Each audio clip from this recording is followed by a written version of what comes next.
Hi friends, good morning. என்னடா மைக்கோடு நிற்கிறேன்னு பார்க்காதீங்க, ஹெட்ஃபோனோட.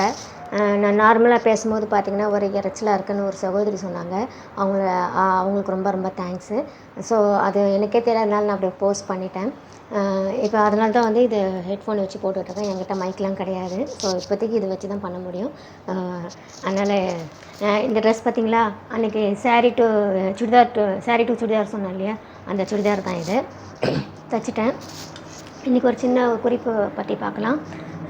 இன்றைக்கி பார்த்திங்கன்னா இதான் சவ் இதை பற்றி தான் நான் இன்றைக்கி பேச போகிறேன். இது இருக்கிறதுலே வந்து ரொம்ப சீப்பான காய் தான் நம்ம ஊரில் இருக்குது. ரொம்ப உடலுக்கு வந்து ரொம்ப ரொம்ப நல்லதும் கூட. இதில் என்ன பயன்கள் இருக்குதுன்னு பார்த்திங்கன்னா, இதில் வந்து நிறைய விட்டமின்ஸ், மினரல்ஸ் இதெல்லாம் இருக்குது. இதில் வந்து ப்ரெக்னென்ட் லேடி இருக்காங்க பார்த்திங்களா, அவங்களாம் வந்து தாராளமாக சாப்பிட்லாம். இதெல்லாம் கூட்டு பண்ணி சாப்பிட்லாம், சாம்பார் வச்சு சாப்பிட்லாம், பொரியல் பண்ணி சாப்பிட்லாம்.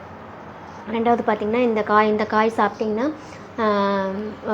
சுகர் லெவல் வந்து கண்ட்ரோலில் இருக்கும், ப்ரெஷரும் கொஞ்சம் கம்மியாகும், கொலஸ்ட்ரால் லெவல் கொஞ்சம் கம்மியாகும். ஸோ இவ்வளோ பெனிஃபிட்ஸ் இருக்குது. இதை விட பெஸ்ட்டுன்னு பார்த்திங்கன்னா, இதில் ஃபைபர் கண்டென்ட் வந்து ரொம்ப ரொம்ப நிறையவே இருக்குது. ஸோ கான்ஸ்டிபேஷன் இருக்கிறவங்களுக்கு, அடிக்கடி வரவங்களுக்குலாம் இந்த காய் வந்து அடிக்கடி கூட்டு பண்ணி சாப்பிடுங்க, இல்லை சாம்பாரில் போட்டு சாப்பிடுங்க, ரொம்ப ரொம்ப நல்லது. ரெண்டாவது வந்து இது வந்து உடலில் வந்து டீடாக்சிஃபிகேஷனாக மாதிரி இருக்குது. அப்படின்னா என்னென்னு பார்த்திங்கன்னா, உடலில் இருக்கிற நச்சுலாம் வெளியேற்றும். ஸோ ப்யூரிஃபிகேஷன் மாதிரி பண்ணும் இது. ஸோ இவ்வளோ மகத்துவம் வாய்ந்த இந்த காயை வந்து நம்ம வந்து வீக்லி ஒன்ஸாவது நம்ம சாப்பிட்ணும். இன்னொரு குறிப்போடு நெக்ஸ்ட் வீடியோவில் பார்க்குறேன்.